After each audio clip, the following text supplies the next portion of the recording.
Me llamo Mariela Juárez Juárez, acabo de terminar la maestría en Derecho Procesal Constitucional impartida por la División de Estudios de Posgrado de la Facultad de Derecho y Ciencias Sociales de la Universidad Michoacana de San Nicolás de Hidalgo. En esta ocasión participo en los octavos coloquios de Derecho Animal con una ponencia que forma parte de mi investigación, la cual se titula Estatus de las abejas y de los otros polinizadores en la legislación civil mexicana. ¿Por qué se les debe considerar como sujetos de derechos? Es importante comenzar diciendo que mi país se compone o se integra por 32 entidades federativas, las cuales tienen un código civil propio que, entre otras cosas, regula aspectos relacionados a las abejas. Sin embargo, toman en cuenta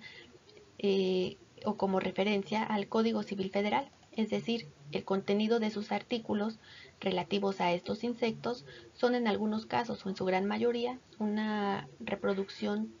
total o parcial de los artículos contenidos en el Código Federal, los cuales, lejos de considerar a estos insectos como sujetos de derechos o brindarles algún tipo de protección, disponen que son bienes inmuebles susceptibles de apropiación, permitiendo con esto la instrumentalización y explotación de estos insectos por el ser humano. Ahora bien, los artículos que regulan estos aspectos referentes a las abejas del Código Civil Federal son los siguientes. El artículo 750 que dispone que son bienes inmuebles las colmenas, cuando el propietario las conserve con el propósito de mantenerlas unidas a la finca y formando parte de ella de un modo permanente. El artículo 872 señala que es lícito a cualquier persona apropiarse de los enjambres que no hayan sido encerrados en colmena o cuando la han abandonado. Y finalmente el artículo 872 dispone que no se entiende que las abejas han abandonado la colmena cuando se han posado en el predio del dueño o ésta las persiga llevándolas a la vista. Ahora bien, al examinar los códigos civiles de cada una de las entidades federativas que componen mi país, pude observar cómo es que algunas de estas copian en su totalidad o en algunas partes lo que se dispone en los artículos que acabamos de ver. Para esto me permití poner un mapa de mi país con división política que muestra claramente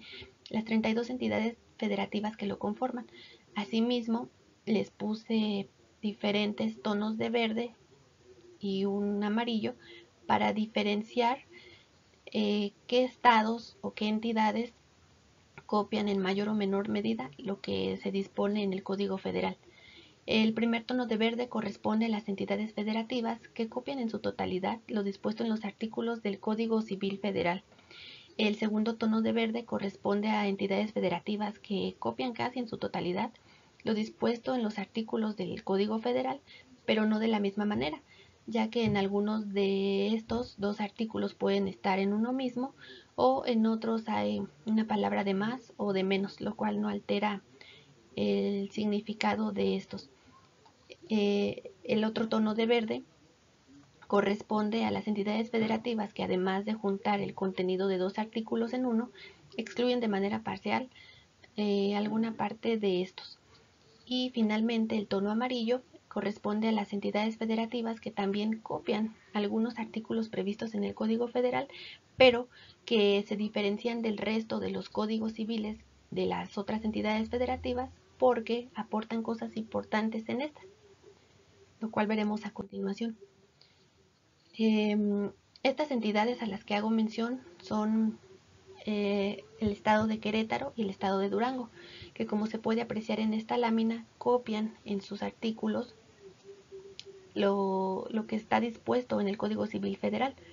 Sin embargo, agregan líneas que son sumamente importantes y que deberían ser copiadas por el resto de las entidades federativas y asimismo incluirse en el Código Civil Federal, permitiéndome leer el último artículo que corresponde al estado de Durango, el cual contiene las, las dos, los dos contenidos de los artículos previos. Dice así, artículo 859. Es lícito a cualquier persona apropiarse de los enjambres que no hayan sido encerrados en colmena o cuando la han abandonado,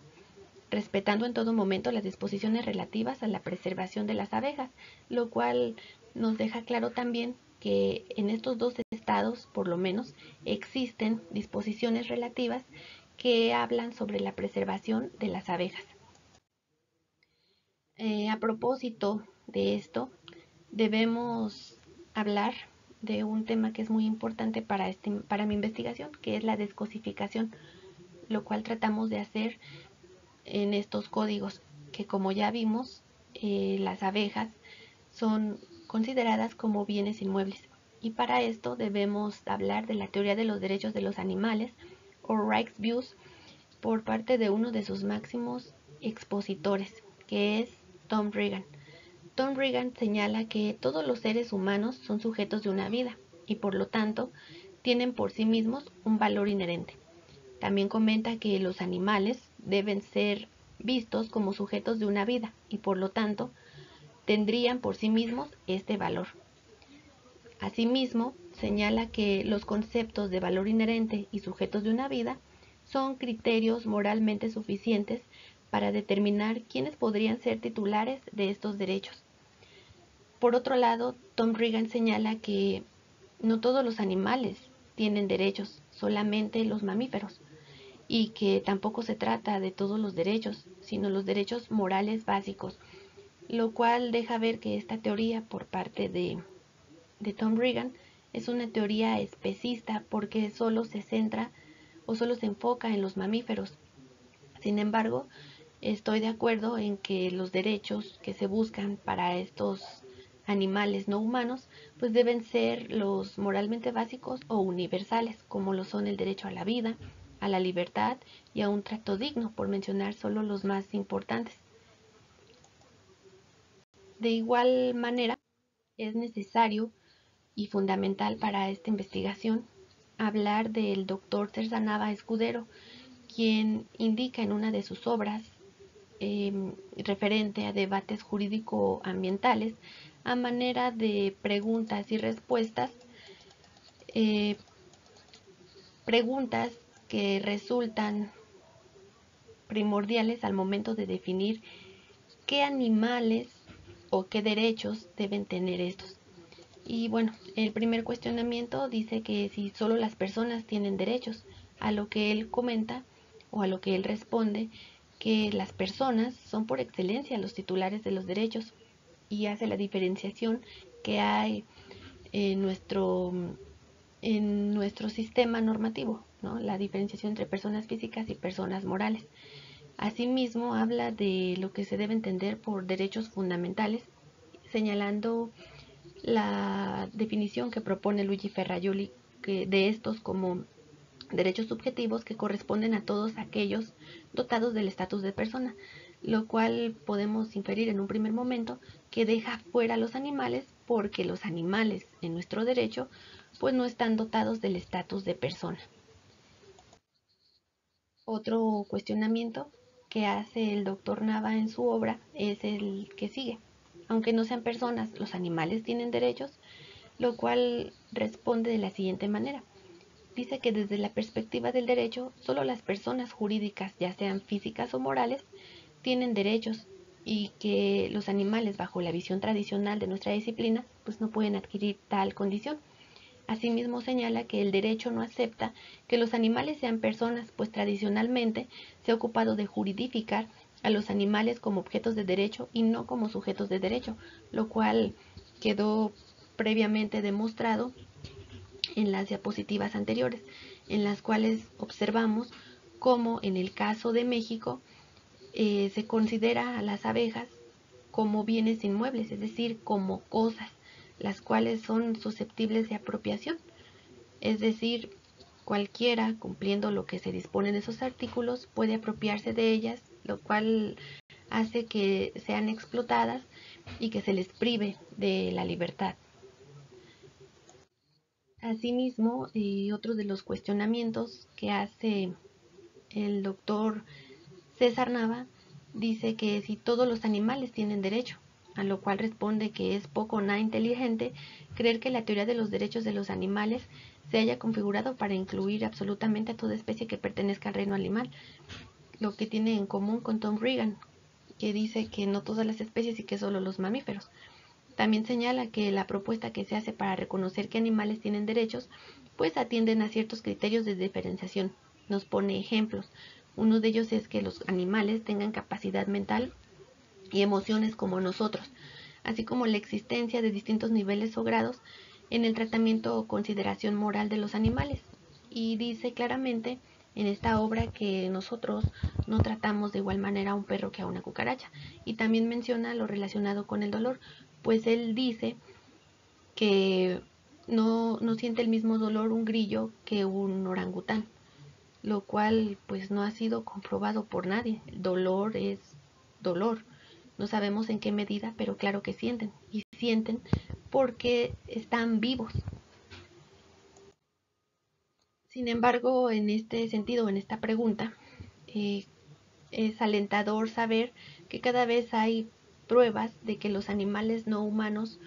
en el caso que nos ocupa, algunos insectos polinizadores como los abejorros, experimentan emociones a través de actividades que se creía que eran exclusivas de nuestra especie, como lo es el jugar. Y en el hipervínculo que les pongo en esta diapositiva,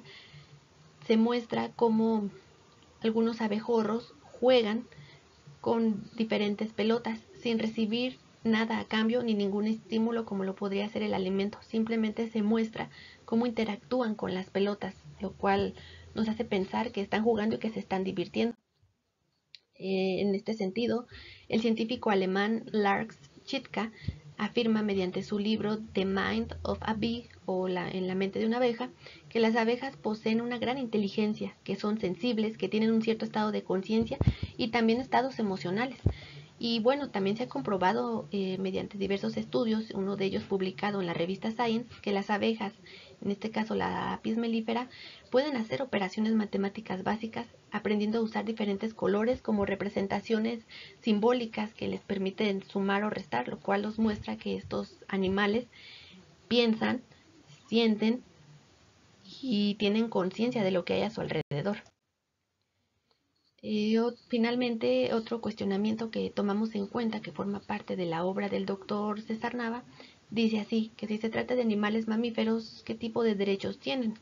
Nosotros ampliaríamos esta pregunta diciendo, si se trata de animales, pues qué tipo de derechos tienen, ¿no? No solo los mamíferos. Obviamente esta discusión no ha estado exenta de una serie de críticas guasonas o burlonas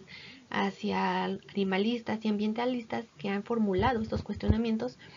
respecto a lo ridículo que suena que los animales tengan derechos. Evidentemente no se trata de reconocerles ni todos los derechos ni los mismos derechos que tenemos las personas jurídicas, sino las de precisar los que sí pueden otorgárseles y bajo qué términos sería posible. Y una vez logrado este objetivo, los titulares o sujetos que poseen estos derechos pues los posean en condiciones de igualdad, es decir, que sea para todas las especies sin importar a qué, a qué especie pertenezcan, simplemente por el hecho de estar vivos. Y algunos de ellos son la libertad, un trato digno, la vida, por mencionar los más. A manera de conclusión, debemos decir que la cuestión de conocer qué derechos deben tener los animales no humanos es fácil de saber, pues basta con observar qué es lo que les está dañando y formular derechos que los protejan de las crueldades que sufren o de las situaciones que les perjudican. En el caso que nos ocupa, que son las abejas y los otros polinizadores, pues bueno, todos ellos forman parte de una parte fundamental en cuanto a los servicios ecosistémicos y ambientales que nos ofrecen, mediante los cuales pues nos permiten tener un medio ambiente sano y alimentos nutritivos, lo cual pues debería ser razón suficiente el hecho de que son seres vivos independientemente de los beneficios que nos aportan o de cómo nos vemos, cómo nuestra vida mejora gracias a ellos, ¿no? Sin duda falta mucho camino por recorrer para lograr que las abejas dejen de ser reconocidas primero como bienes inmuebles y que tanto ellas como los otros polinizadores sean reconocidos como sujetos de derechos y de especial protección y que la legislación se elabore bajo un enfoque biocéntrico en el que se reconozca el valor intrínseco que tienen todas y cada una de estas especies de nuestro país, repito, sin importar qué beneficios ofrezcan tanto a la humanidad como a la naturaleza, ¿no? Razón por la cual pues se considera que es fundamental implementar estos cambios en toda esta legislación civil, ya sea federal y en las que tienen cada una de las entidades federativas que conforman nuestra nación, con los que se asegurará que todos los polinizadores sean tratados y reconocidos como se merecen, beneficiando primeramente a estos, a la humanidad y al medio ambiente que nos rodea.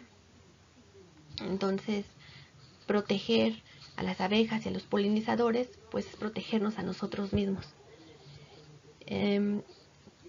Muchas gracias por su atención.